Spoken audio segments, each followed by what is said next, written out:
All right, welcome back, guys. Thanks for checking the video out. I think it's so important, even on this Memorial Day weekend. I'm traveling.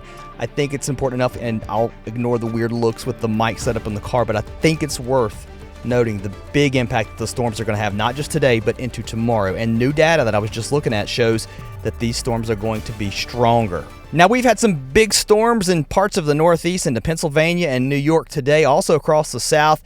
But the big storms are really going to start to pick up across the Central Plains states as we head through the evening hours. We still have the same areas of concern here, especially across Oklahoma, Kansas, and east into eastern Oklahoma and even into parts of Missouri as we head into the overnight hours. All the ingredients coming together for some very strong tornadoes. We've got some very decent southerly winds just off the deck, so the low-level jet is picking up, bringing in lots of moisture.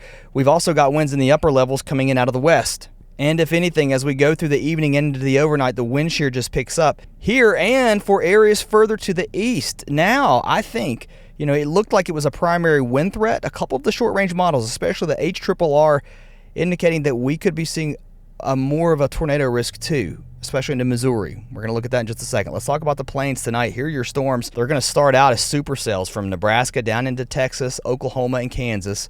And then these will move east tonight. I think they'll start to cluster up, especially as we move into the evening hours, and then they'll start to bow out as we see the strong damaging wind threat continue into the overnight, and we certainly can't rule out tornadoes and some very large hail. And I think the flooding gets overlooked when you get these huge storms, especially if you're driving this weekend, overnight, or tomorrow. Anytime you get caught out in these storms, they're going to drop a lot of rain. That's going to reduce visibility very quickly. As we head into Sunday morning, notice what time it is. This is 8 a.m., and we've got some big storms now going here across Missouri, also parts of southern Illinois, and moving into West Tennessee. This really, guys, is just stage one. There's going to be 2 rounds of storms. If you watch the video I put out this morning, I was wondering, are there really going to be 2 rounds of storms? Is the first round going to just zap the atmosphere and really push things down? Well, now, I don't know. And it's interesting to see how the models are showing that. And today, the Storm Prediction Center has upped their tornado risk. And I'm going to show you that right now. If you like this kind of stuff, I hope you'll subscribe. I do try to keep you updated, even when I'm on the road here. Because I think, again, it's important that you know what's going on. I'm a former TV chief meteorologist. I've been out of the TV business now for more than 5 years, but clearly I love forecasting and this kind of stuff. So if you think you'll like this channel, I hope you'll subscribe. So let's talk about the changes since this morning's video. And if you're new, you're just checking it out, here's the risk area. I think really anywhere, honestly, anywhere inside the green here, I mean, you're going to see some thunderstorms, but the biggest threat has always been right in here. Southern Illinois, southern parts of Indiana, Missouri into Kentucky and Tennessee.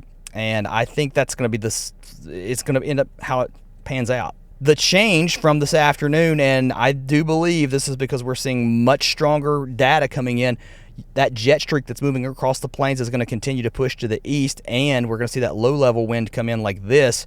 So the tornado threat going up. In fact, they've hashed out this area right here across southern Illinois, west Kentucky, northwest Tennessee, and eastern Missouri.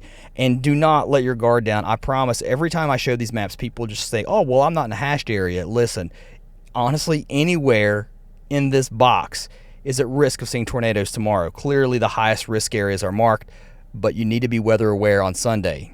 Not just that, but big hail certainly possible too, a significant threat of that, and also big damaging winds. Now let's move into the early morning hours tomorrow. Here come the storms. I think Iowa gets impacted, parts of Illinois. This will be wave 1, it looks like, and these could drop some big time rain. Over the last couple of days, the models have tried to show this almost like a long-lived thunderstorm event. What's interesting is this looks a little bit weaker today, but what doesn't look weaker is what happens as our energy back here moves across Missouri into the afternoon. These storms back here look supercellular, and the way things are coming together, again, with that wind shear coming in like this in the upper levels, your surface coming in like this, there's your storms firing up into the afternoon, and look at that. They get huge on this run of the HRRR as we move into the evening hours. This is 11 p.m. Central, 12 Eastern, so we're getting them even as far east as Cincinnati, and some of these storms across East Tennessee down into Mississippi and Alabama may get strong too. We will see some reduction in the severity as they move into the overnight, but look, that all moves into the deep south too, so some of these may also be strong. So the storms push to the south for Monday, and another chance for some severe weather across the mid-Atlantic. This weather pattern staying Pretty wild. Not just this weekend into next week, too. I think we've got more energy on the way. I don't think we're done with severe weather season. We've got more energy moving into the west. That could mean more action, unfortunately. All right, that's all I got, guys. We will do a complete rundown in the morning. We'll look at the new data that's coming out, and we'll take a look at what those storms are looking like for tomorrow afternoon as new data rolls in overnight. So I'll see you in the morning. Have a great night.